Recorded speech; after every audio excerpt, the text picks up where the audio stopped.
Good evening, everyone. On behalf of TechSHRM, in my capacity as the Vice President, I would like to invite you all to our event Connecting People and Technology Lessons from Warner Brothers.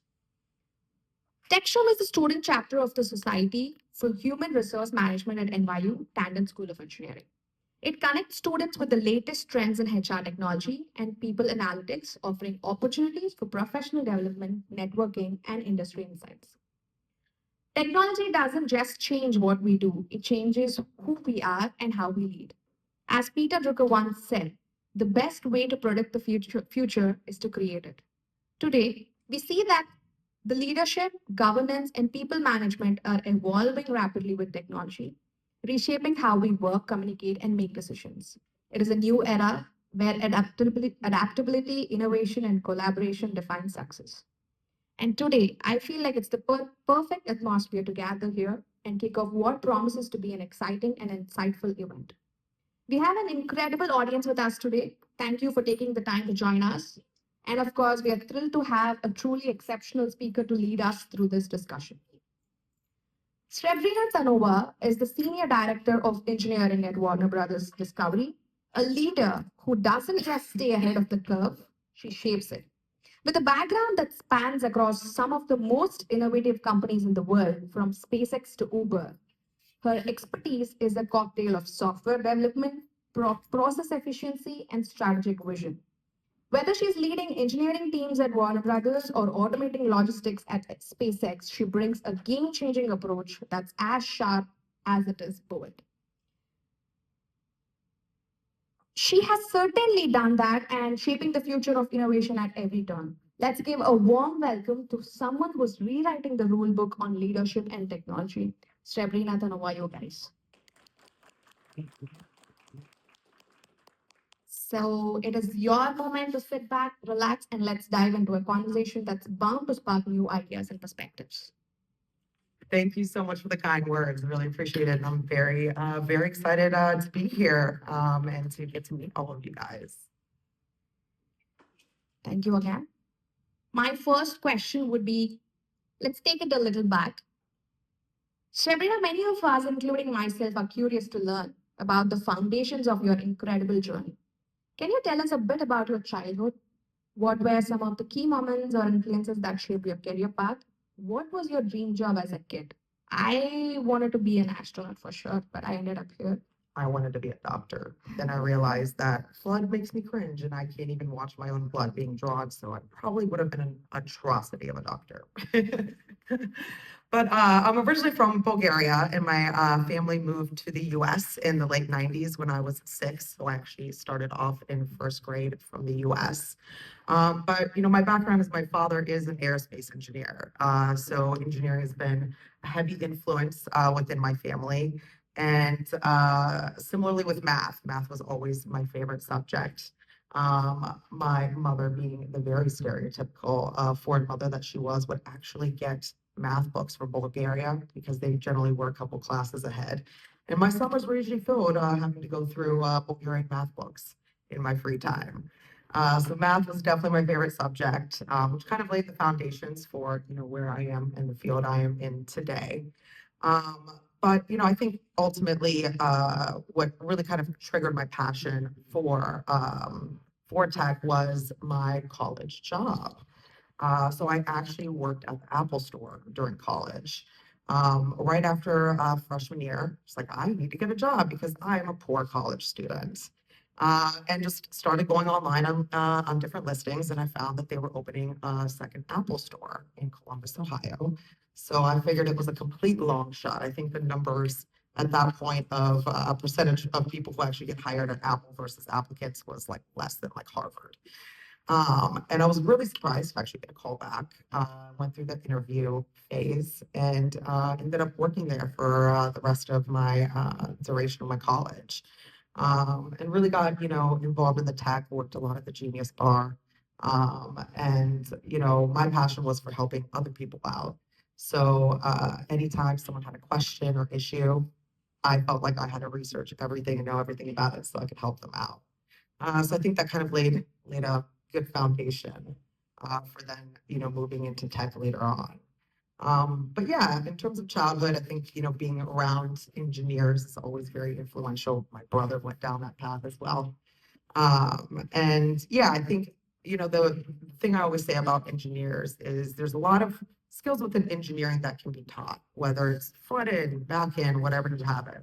But the one skill that I find is not something that can be taught is having an analytical and engineering geared mindset, being able to think like an engineer, thinking through a problem and really approaching it analytically and from kind of a mathematical standpoint. The most successful engineers I see really have a strong instinct and a strong mindset towards that.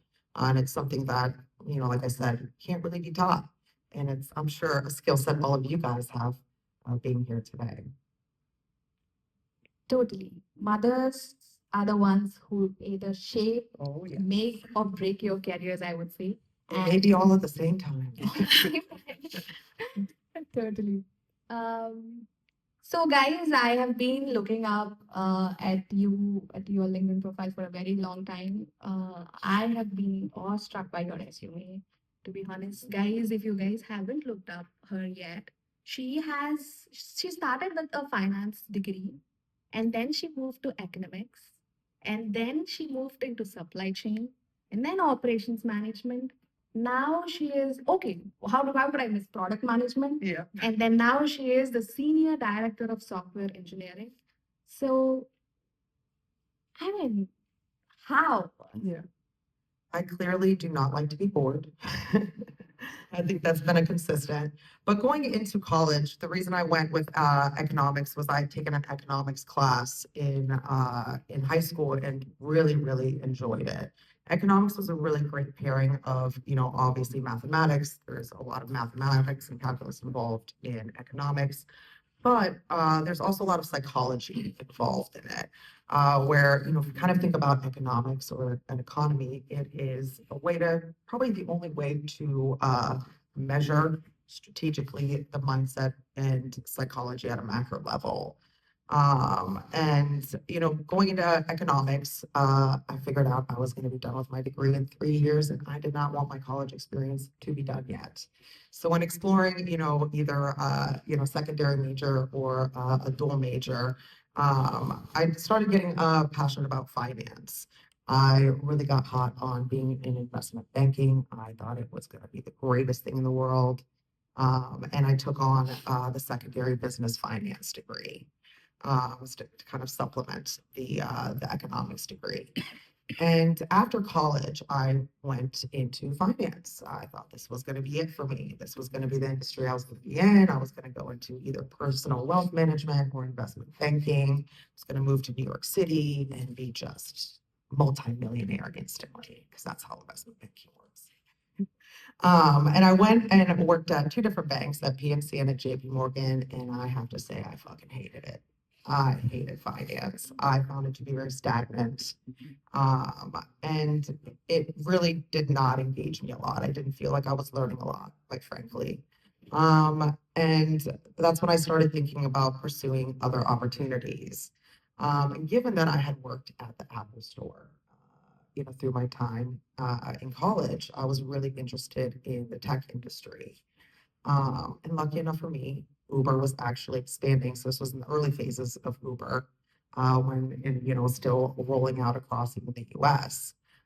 So they were hiring for a Columbus, Ohio office to launch Uber in Ohio, Kentucky, and Michigan, and ended up randomly applying. This is why always apply. You never know what's going to happen. I have some more fun stories. I'll tell you about that later. But I ended up applying to the role. And interestingly, why I had asked them, why they selected my resume. I don't necessarily have a tech background. I have been in finance. And their response was that they were interested in me because of my experience working in the Apple Store and my experience working at the Genius Bar, because they were looking to set up, actually in-person support centers for drivers in the area. And they wanted someone with an expertise of how do you run a support center successfully. And at that time, Apple was at the absolute peak of great customer service and providing really great in-person customer service. I was pretty surprised by this. I thought maybe they'd say something about, my education or anything, but it ended up being because of my part-time retail job that I had in college. So you never know why certain things might work out from your experience. Uh, but yeah, that's kind of what led me to shift into tech at that time, and shifted into working from operations and logistics standpoint. So my role at Uber was really as vague as it gets. My focus was how do you improve the driver experience, and how do you ensure you have enough driver supply to meet the demand, and that supply is positioned where the demand is. So very broad directive. I learned SQL on the job, a lot of data analytics. I actually did some R courses when I was there, dabbled a little bit in Python. But their model, which was actually, I think, a great model, was, we were the folks that were on the ground. We had direct relationships with the drivers and knew what their pain points were.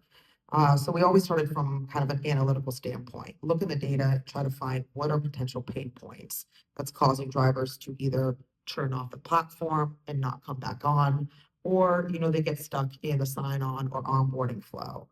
That or they're positioned incorrectly. They're online, but they're not really taking a lot of trips and they're not being, they're not positioned to be efficient. And it was a great pairing of learning, how to directly interact with your customers. Drivers are customers to Uber. And also, pairing that with, a data analytics foundation. And from there, really, it was the directive was come up with ideas for how to improve these pain points and figure out ways to actually come up with testable, like A/B testable POCs that involve little to no engineering work to prove out your idea. And if it was successful and the test results were statistically significant in a positive way, then you would loop in product management and engineering to actually implement your idea in a formal capacity. So in order to actually test out POCs without really much engineering support, I had to figure out how to get creative. I figured out, how to hack certain HTML things and embed audio into the Uber driver app. And it forced me to get really creative. And in the meantime, I started learning a bit more about software engineering. So that was kind of my trek into that space a little bit. Totally inspiring, I would say. This reminds me of a quote. There is no right or wrong decision. You just take the decision and make it right. Exactly. Seems like Don't you were a overthink good it. example. Don't overthink it. I think a lot of folks think that coming out of college, like where you go and what position you take after college just sets your foundation for the rest, and it's immutable. And what I tell most folks coming out of college is figuring out what you don't like is just as important as figuring out what you like. And coming out of college, that's your time. That's your time to really figure out what you're passionate about, what you're interested in. For me, I thought finance was something I was going to be super passionate about. I tried it out and I realized it wasn't for me. And be very honest with yourself. If you're not enjoying a certain industry or a role or a space, pivot, find something else. There's a lot of opportunities out there. Just because you went into a certain industry or a certain type of role after college does not mean that that is where you are stuck for the rest of your life. Absolutely. My next question would be, as someone who was rising in such an impactful position, mentorship must have played a role in your journey. How do you seek out mentorship? Or do you have a mentor who has played a profound influence in the growth of your leadership? I absolutely would not be where I am at today without some of the incredible mentors I've had along the way. I think at my time in finance and even at Uber, I never really had great mentorship support. And it wasn't until my first manager that hired me at SpaceX, who's one of the greatest managers I've ever had, that I truly felt what mentorship meant.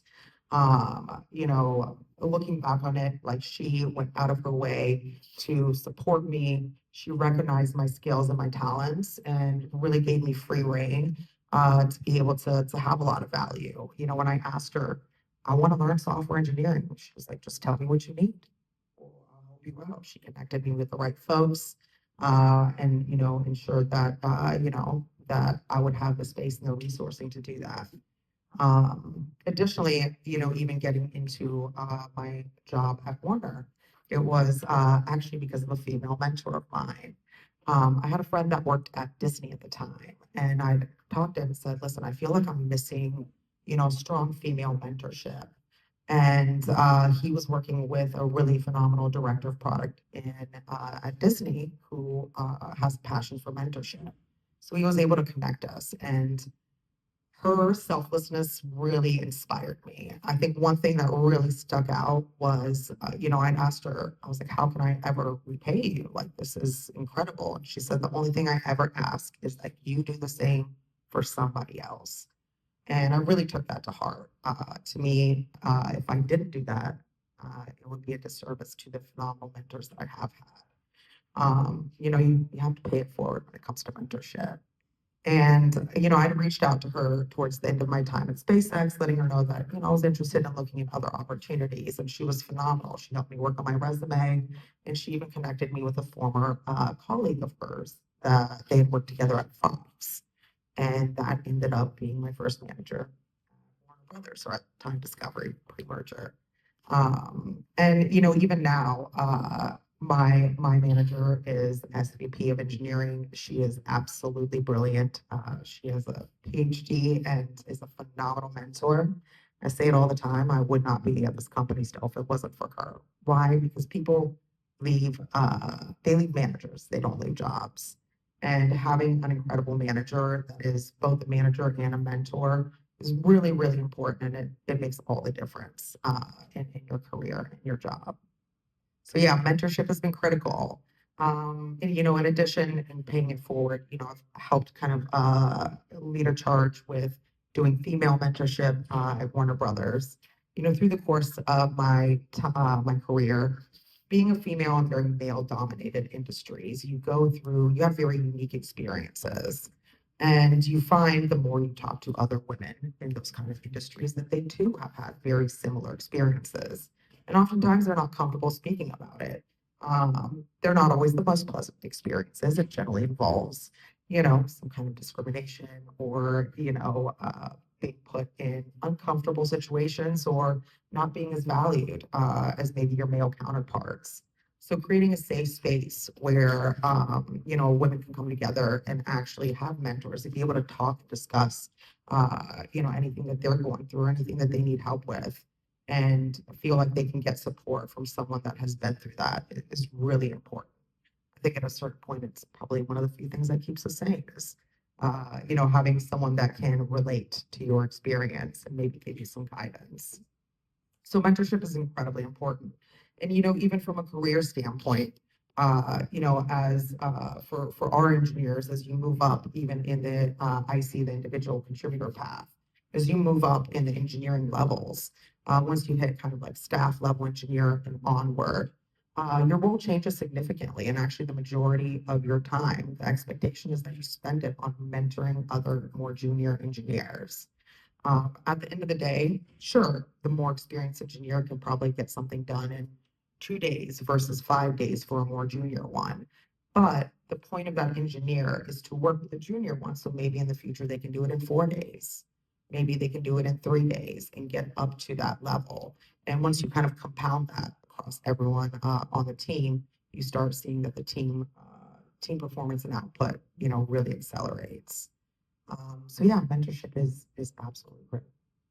That's sweet of you. And it's evidently visible how the values have flown down from the mentorship that you have had. And we would love to become as lucky as you are. Absolutely. And it's open to you guys. If you guys have any questions or anything you want to chat about, reach out to me on LinkedIn. Thank you. Thanks for that. My next question would be Warner Brothers Discovery is a huge name, and we can only imagine the fast paced environment. How do you manage your work life balance, especially with such a demanding role?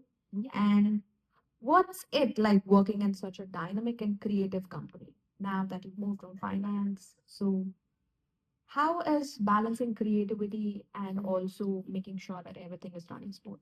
I remember when I started at SpaceX, it was my first day, and someone in my onboarding group asked the HR representative there, we've heard that work-life balance at this company is pretty tough. What would you suggest? And what she said actually really stuck with me. What she said is, it is your responsibility to set your boundaries, to communicate them, and to adhere to them. This company and any company is going to take as much from you as you're willing to give. They're not going to set those boundaries for you.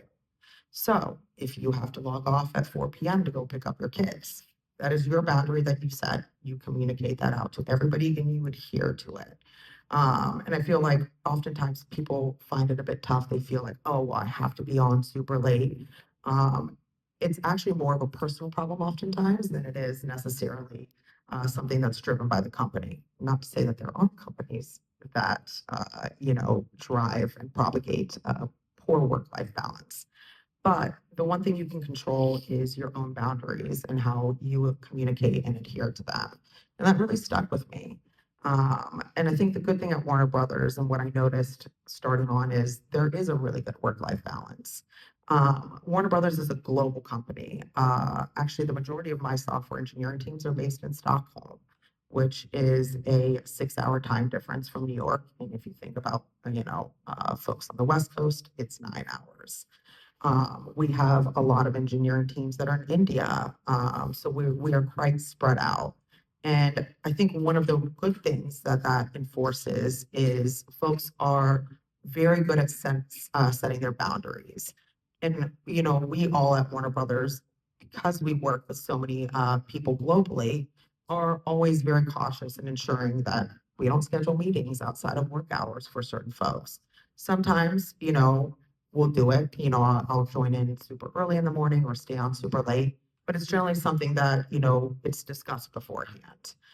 There's never a set expectation that if a meeting gets dropped on your calendar and it's 8 p.m. your time, that you have to show up. So I think Warner has set a really good, guidelines around that and a really good culture around that. To make folks feel comfortable really setting and adhering to their boundaries and not feeling like they have to be working, crazy hours, 12-hour days, super early or super late. I think additionally with, the hybrid model that we have, it allows you to work from home a few days a week. Those are usually the days I have to run some errands, get some other stuff done. So it enables you to kind of, allocate your time a little bit better. But yeah, I think, when you're first starting out in your career, and when I did, I definitely worked a lot longer hours. But while that's sustainable, maybe for a short period of time, burnout is very, very real. And I have seen, burnout impact a lot of engineers, including, even engineers on my team. And to me, the thing that I will always say is nobody's health is worth the job. As much as I love the work that we're doing at Warner Brothers, if you want to take time off, or, take off early for a day, no one's going to die. It's not, it's not that deep. So being honest with yourself and ensuring that you don't hit that point of burnout, because when you do, it's hard to go back from that.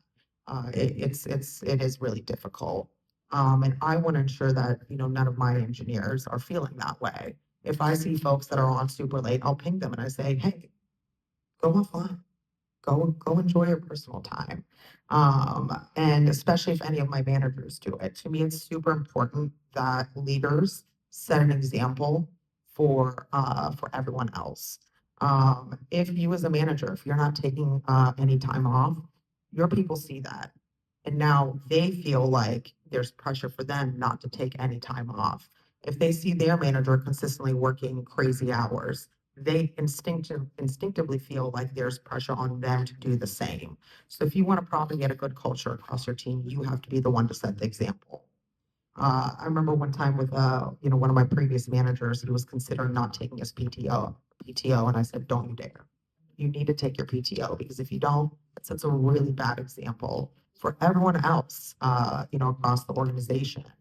And they now don't feel comfortable taking their time off. Always take your time off, set your boundaries. And if you're starting to feel burnout, take some time off. Because like I said, once you hit that point of burnout, it's really hard to go back from there. Thank you so much for quoting your personal life examples. Um, And then in terms of the creative space, yes, I remember the second part of your question. I think what's really cool about Warner Brothers is at the end of the day, our product is our content. So our product is inherently within the creative space. And our job is to get, that content to as many users as possible in the best possible way. It is exciting being at a company where you see all this incredible, all these movies and, new shows that are coming out and being a part of that and feeling like, you are critical in actually getting, what is art out to the world globally and allowing users to have access to that. We also get a lot of perks from it. We get employee pre-premieres, which are always a really fun time. I think we recently had one for the Penguin, which was cool. I think there was one for the new Lotus season, but I missed that one. Um, but it is really, really cool. And even in the engineering space, we work with a lot of the creators. What I love about our creators is, and what about Warner Brothers is they give the creators a lot of autonomy. And the creators, we work, directly with them, with our artwork team to understand, how do they create the artwork and the imagery and how can we best present it from an engineering standpoint. I work very closely with our merchandising team. Our merchandisers are responsible for curating our streaming app experience. They are our content experts. They work directly with the content brands uh, to understand, what the brand is trying to represent, how they want to represent it, the kind of voice they want to represent it in, and also their full breadth of content.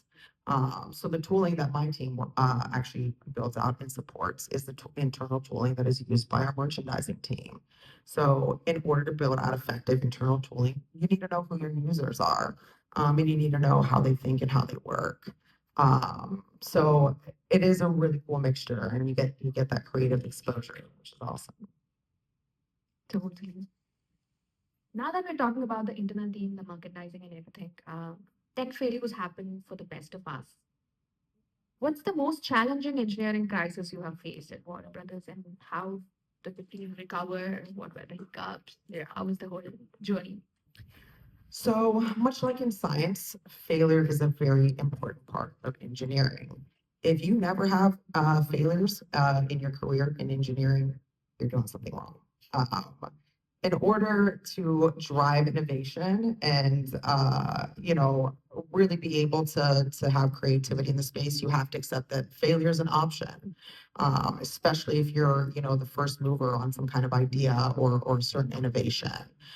You come in with a hypothesis, you work to at least create a proof of concept, and oftentimes you're proved wrong. So tech failure is a constant.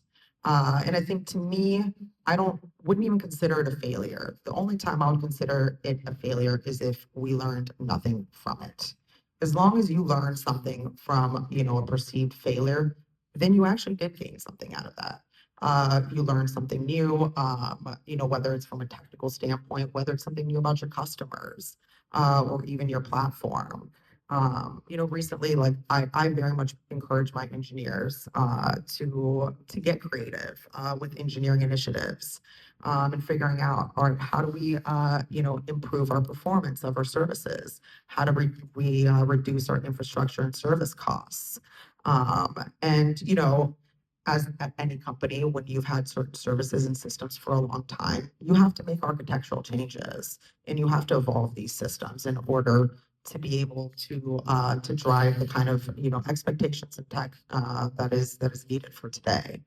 And one of my engineers had a very interesting idea about a dual layer cache for our content. We have within my team, we have what is called a CMS service, and that service essentially is responsible for serving the whole experience in the streaming app. So everything after login is actually served out of this one service. It is, as I call it, the ultimate middleman. It has about 20 plus integrations with other backend services that it receives responses for, and it aggregates them into a singular response for our Max clients. And one of the critical things that we need to serve as part of that is our content and our content data, because our product is content. Uh, and with such a vast and expansive catalog and that data consistently changing, could change within seconds, we had created a cache layer within our CMS service to avoid having to consistently make direct calls to our content service. This was, huge in improving both latency and in cost efficiency. So in order to have an even higher match rate within our cache, our engineer had an idea for a dual layer cache. I said, go for it. I like the hypothesis. This is a really interesting and creative, idea and implementation. He had partnered with another engineer to do a proof of concept. And the second we turned it on in production, our costs skyrocketed. It would have amounted to probably an additional $500,000 a year. That's a lot of money. So obviously we rolled that back, but we had a lot of really awesome learnings that came out of it. I think it was incredibly engaging from the engineers. They learned a lot technically. And to me, it was actually a success.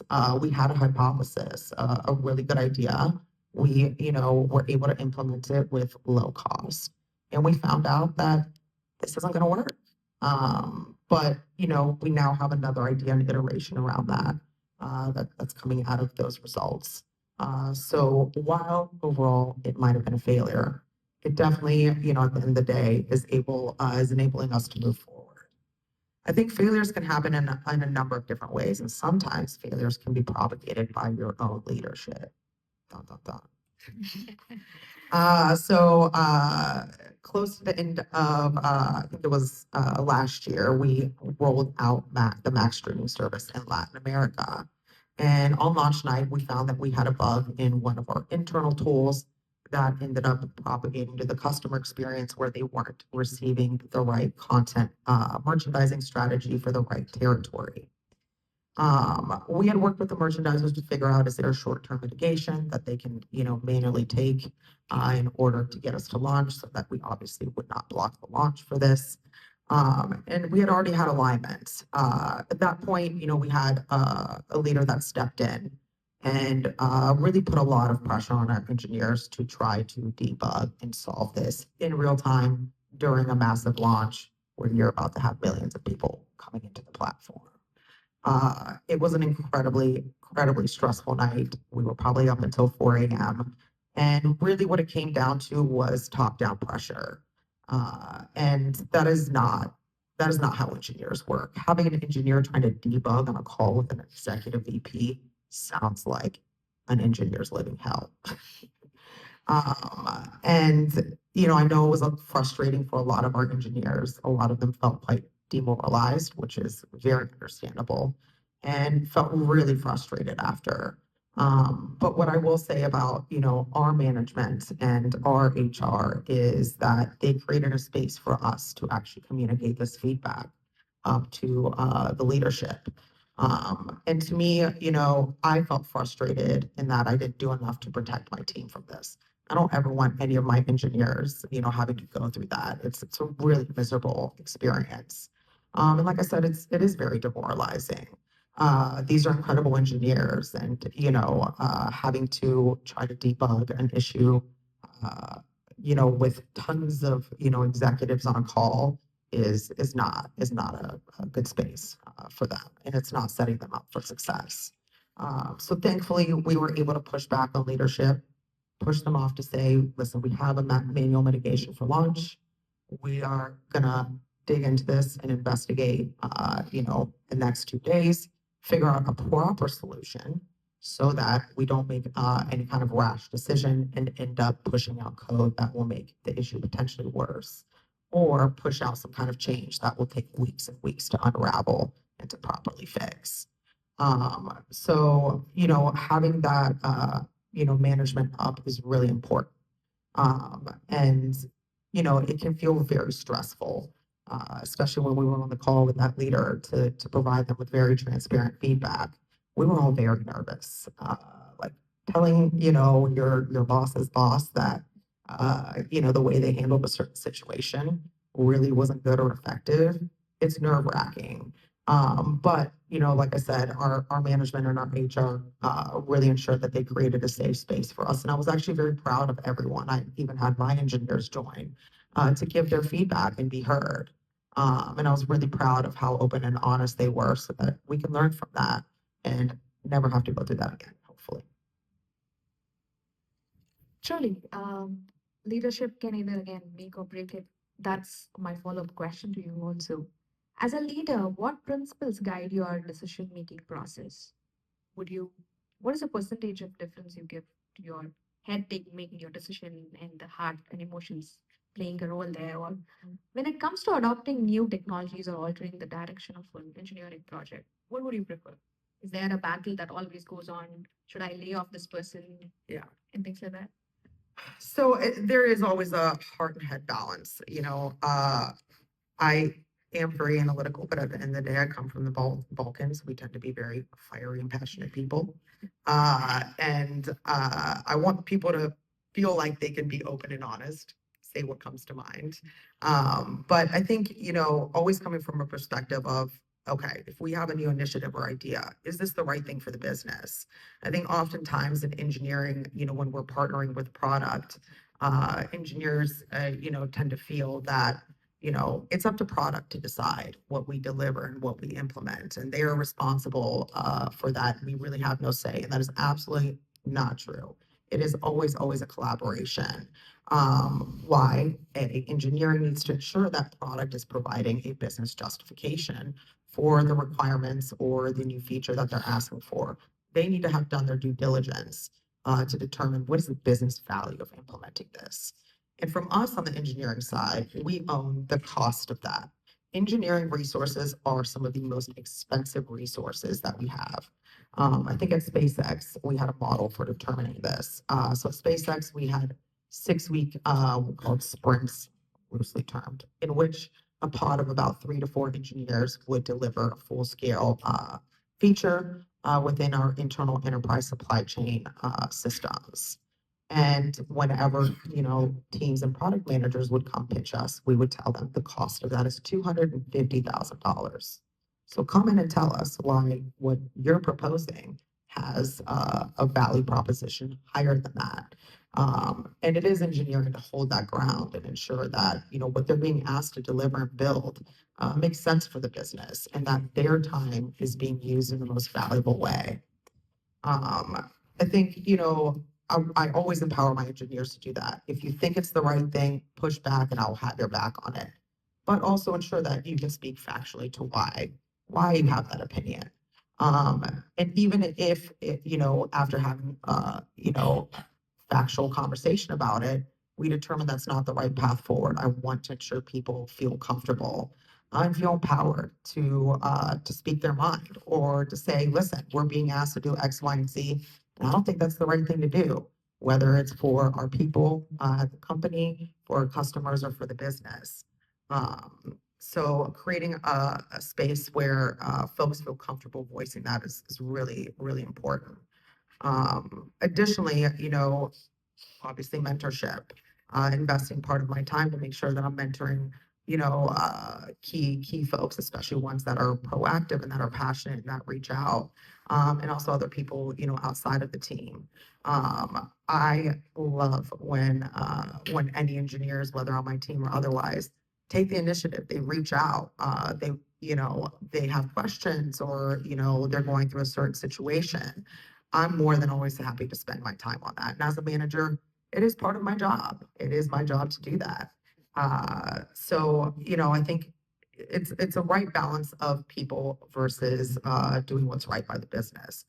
Obviously, as a leader, oftentimes you have to make hard decisions, whether it's, impacting a low performer or if you have layoffs or if your budget is tight for a certain year, and you have to figure out, how to allocate, whether it's bonuses or increases across the team. It is tough. And I think, especially in the beginning, when you know the people very well and you have a close personal relationship, having to make those decisions, yeah, it never gets easy. But I think as you progress in management and in leadership, you find a more pragmatic approach to it. Um, if someone is, a low performer, obviously you want to invest. I always want to give people the opportunity to improve. To me, I'm always willing to help someone that's willing to help themselves. And I want to create opportunity for that, give them the resources that they need, whether it's my own time or, find a mentor for them, find courses or conferences or anything that can help upskill them. And as long as they're, proactive and they are wanting to improve, I think that to me is a sign that this person is worth investing in. Now, once you've had numerous conversations with someone and they're not proactive, you're not seeing them continuously try to reach out and have some kind of improvement. At that point, your decision is kind of made. Once again, you can only help someone that's willing to help themselves. And at a certain point, you have to balance the fact that, you know, yes, nobody wants to impact anybody. That's never a fun situation to be in, especially, like I said, when you know them as people. But, having low performers actually impacts the team overall in a negative space. There's other folks that now have to compensate because of, this person's low performance. Or, God forbid, there are behavioral issues. Those will propagate across the whole team and bring the whole team culture and potentially even organizational culture down. And you find that your top performers start getting impacted by that. I think behavioral problems are generally the most serious. Those have really, really high propensity to really negatively impact others around them. And ensuring that those are addressed is really important as a leader, even if it's a hard decision that you have to make. But yeah. I totally embrace the value that you carry throughout your discussion that you were mentioning of how every one of us will want an opportunity to either be heard. So, coming back to my question, now that we're talking about heart and head, what do you think are the metrics that you measure for the success of a software engineering project, and how do you ensure that projects stay on track and meet business objectives? So, do you feel that success is by numbers, or if it's growth of a member in the project, and if there is a new idea that has popped up, even if that doesn't work for that project, but still work for the next one? Yeah. What is your take on it? Yeah, I mean, listen, metrics are definitely important, but metrics for the sake of metrics actually end up having the inverse impact. We had an example recently where we were starting to look at engineering team velocity, meaning how fast are we, like, what's the velocity of how quickly we can deliver. And after digging into that, with some of my peers and with my engineers themselves, I wanted their opinion on it. It's not the right metric. I always go back to what value are we adding? Velocity can really vary by team. It varies by the service you work on. It varies by the remit you're in. And trying to measure one team's velocity towards another's apples to oranges. It's not going to give you the full picture. It's quite frankly a worthless metric.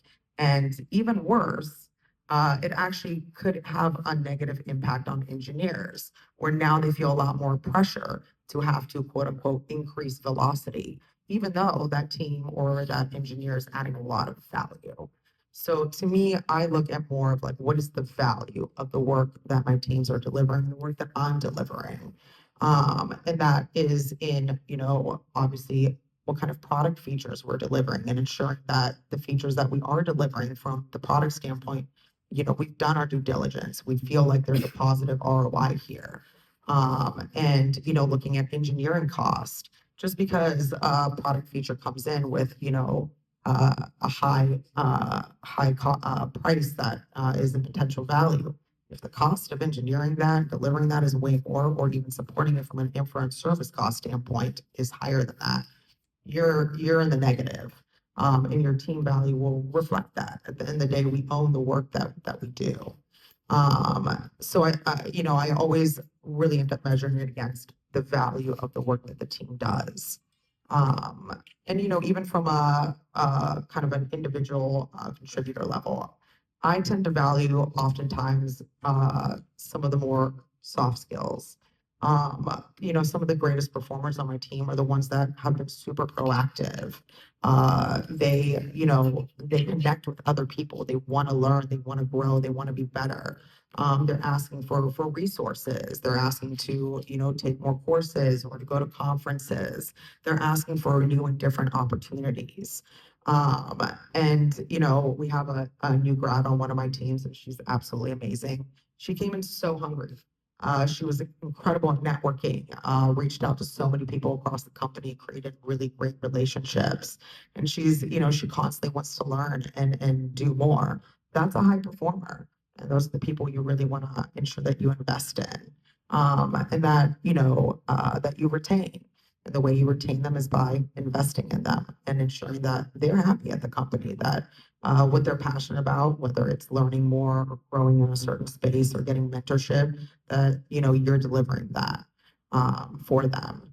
So yeah, I think metrics can give you an idea. Metrics are good for potentially calling out major gaps or really large issues. But metrics will never ever tell you the full picture, especially when it comes to people problems and people situations. So if you're just going off metrics alone, I don't think you're going to have much success in the with the value that your team is delivering, and ensuring that you're growing and maintaining really solid performers. Uh, Always talking to people at the end of the day, figuring out what people are frustrated about. This is why in engineering retros are really really important.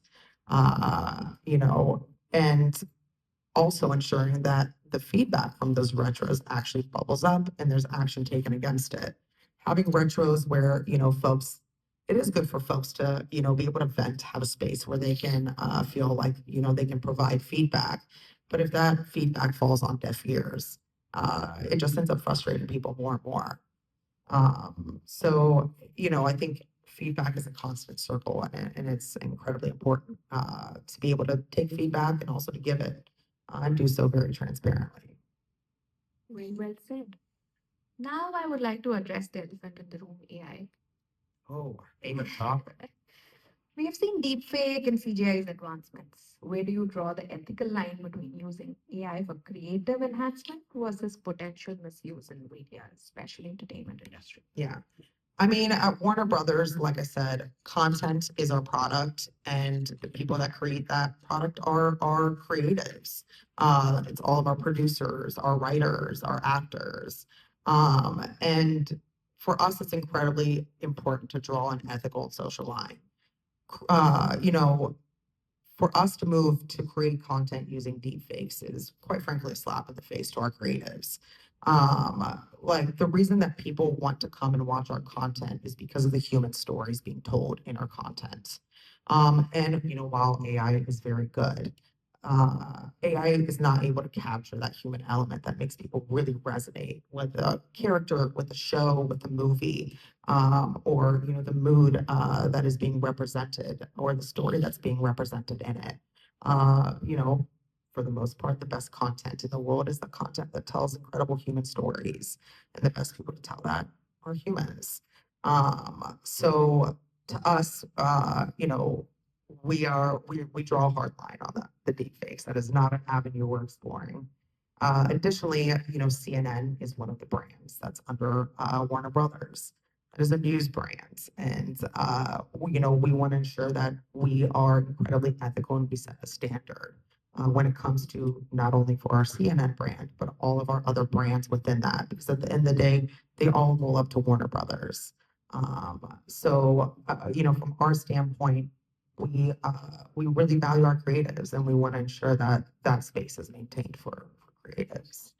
Now, on the flip side, there are ways that you can use AI to reduce human operational burdens and efficiency. A great example of this is, we have massive artwork teams. Why? When you go into our streaming service, each single asset is usually a set of 10 standard images and then localized in probably over 70 languages. It's a lot of images to create. And our artwork creatives are really brilliant and really incredible. But what they end up wasting a lot of time on is cropping images to certain specs. Even they've created the logo. Now they have to localize it in 70 languages. The localization has already been done, but this is where AI can help you to actually automate generating those logo images in all the different languages. Our design team actually spun up a POC for an AI tool that will automate cropping all of our sports images to specs for every single one of our client platforms. So that has been a huge saver in terms of, human time spent on things that are not creative. We want our creatives to spend their time on what they're good at, and that's being creative and creating really amazing artwork that resonates with our customers. We don't want them spending half their time having to crop images to certain specs and ensuring that they're centered in specific ways. So I think AI is a great supplement to creatives, and it can enable creatives to actually spend more of their time doing what it is they're good at, um, versus being a replacement. I think AI can help a lot in potentially driving some creativity, but ultimately, I don't see it at this point as being a replacement for human That was the answer we were all expecting. creatives. Yes, deep fakes. And now, my favorite question. Are there any real-time engineering projects aimed at reducing the environmental impact of Warner Brothers digital operations, such as optimizing cloud usage or energy consumption during content streaming? Yeah. I mean, this ties in very much so with, our need and desire to reduce our infrastructure and service costs. When we first launched Maxed, we were time strapped. We had just merged between Discovery and Warner Media. We had gone through and done a, in-depth assessment of the tech stacks from both sides of the house, one for Discovery Plus, the other for HBO Max, and came up with what we called best of both. Figuring out, okay, what services or what technical implementations does each company have that is, a standout and maybe potentially superior to the other one. But ultimately, we had a directive to launch Max in a very, very short timeline, one that neither company had done before for HBO or for Discovery Plus. And I was incredibly proud of the fact that we actually met those timelines. But of course, when you have tight timelines, it also means that you have to make certain concessions. You have to incur some kind of tech debt, and also you're going to incur cost. Why? Because your engineers don't have time to think about, cost and infrastructure efficiency. Their directive is we need to get this out to market. Their focus is on how do we deliver what it is that we need to deliver by these business timelines, even if that incurs a really high cost. And it did. Our cloud costs and our infra costs are quite astronomical. I look at those dashboards sometimes and it is insane. You're welcome, AWS. But now I'm glad that we've taken a step back, and one from our CTO, the number one key directive for our engineers for this year is cost cutting and cost savings from our inference service costs. And I love that directive. Why? Because it gives our engineers also an ability to get creative, to really start thinking through different, architectural paths, and find different creative ways in which we can cut costs. And there's a lot of opportunity. Very recently, one of my teams, the content services teams, ended up running with an initiative to migrate away from using JSON to represent their objects to using Java objects. That saved us about $500,000 a year. So the sticker price on that was phenomenal, and it was an enjoyable project for the engineers to work on. So yeah, absolutely. That is literally our number one directive to reduce our cloud usage and reduce our inference services costs. And there's a lot of exciting initiatives that we have coming up directed at that. I foresee that, across this year and going on to next year, we would have hopefully probably maybe even around 50% cost cut there. Being a sustainability enthusiast, It's really nice to hear that how a huge company like Warner Brothers is working on sustainability.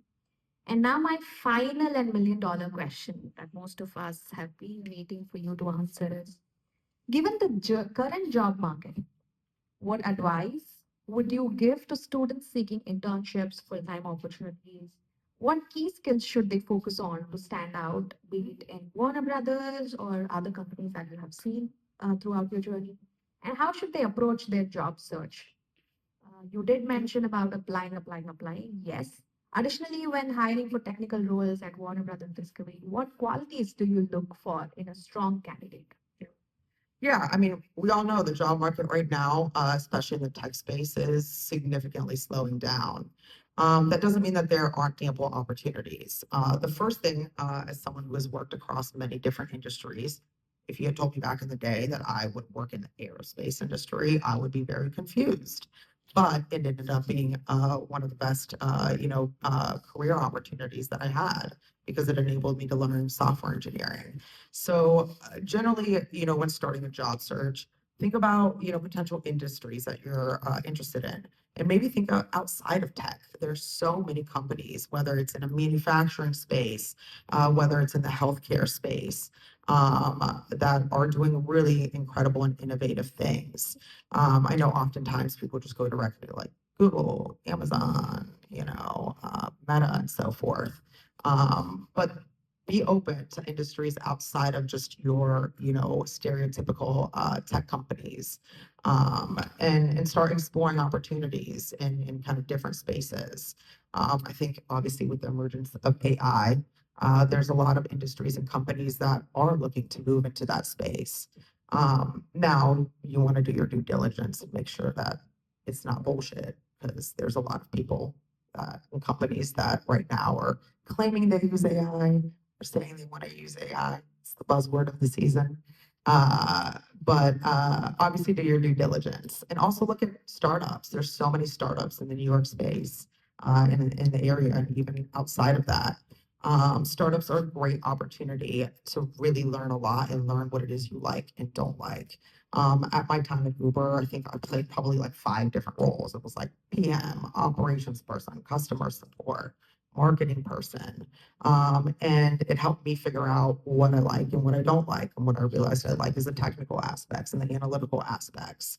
I personally was not super into the marketing aspects. I did enjoy being creative in certain ways, but it wasn't my passion.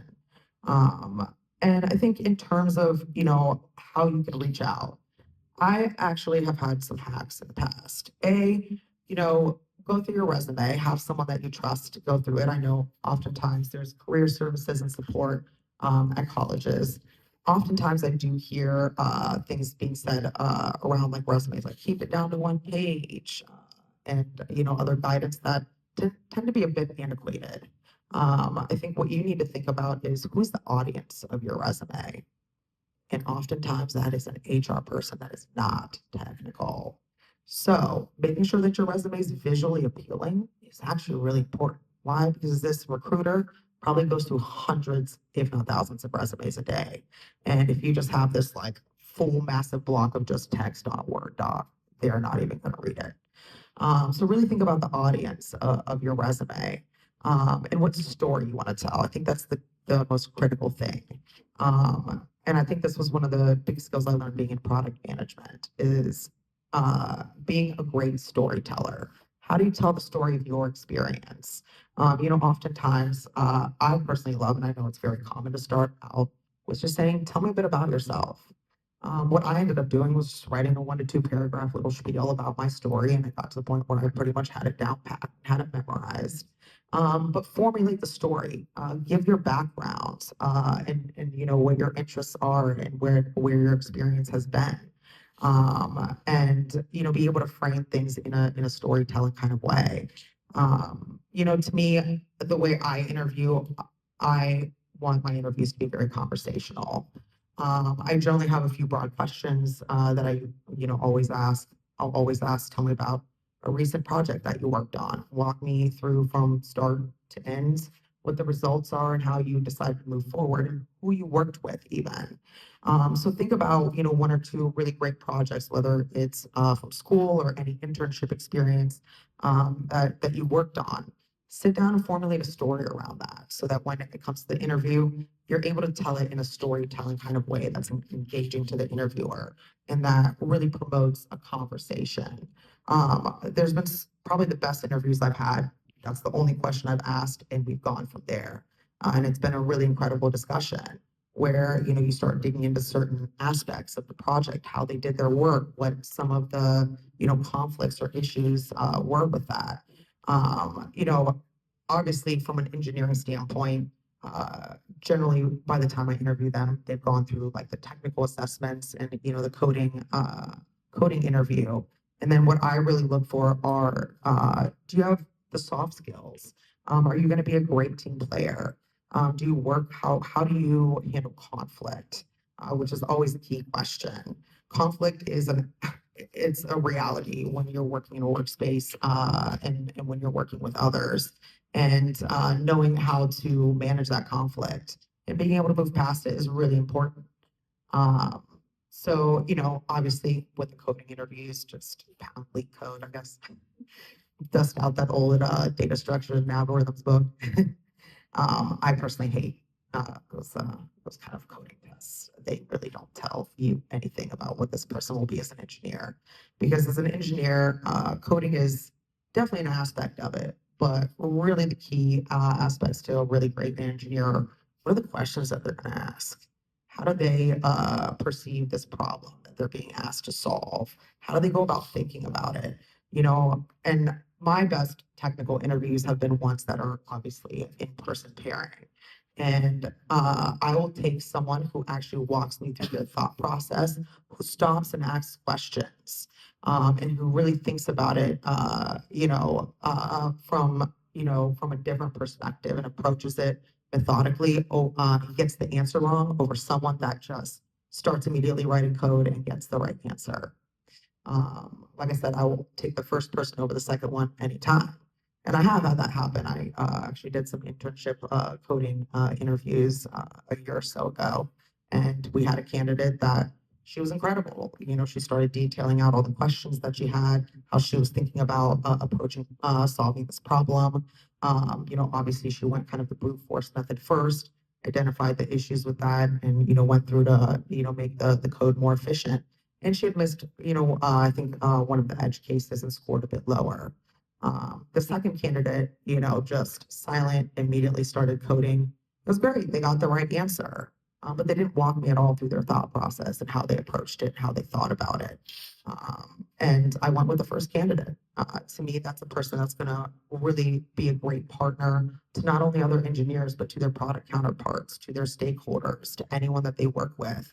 And they'll approach solving things in a methodical manner. And apply some more complex thinking around the problems that we have and how to solve them. Thank you so much for answering that. And the other thing is network. I'll tell you a little hack that I did back in the day. So recruiters, obviously they get hundreds, if not thousands, of resumes. And it's really tough sometimes to try to stand out in that sense. So the best way to try to get their attention is to reach out to them. Try to find who the recruiter for a job is. Do some research on LinkedIn. I'll just look for a recruiter at that company that kind of worked in that space. Send them a message. The other thing you can do is you can probably guess their work email address. It's generally a variant of three things. They either have a dot, an underscore, or an underscore between their first and last name, and then what the domain is. And if it's not the right one, it'll probably bounce back. And try to send them an email. I've actually, I remember I did that for Rent the One Way. I found a recruiter and I Googled her name and she had an Instagram page about corgis. She loved corgis. So I guessed her email address and I wrote her an email and I included a GIF of a corgi event. She immediately responded and put me in touch with the right recruiter. So get creative and listen, the worst thing that's going to happen is they're just not going to respond.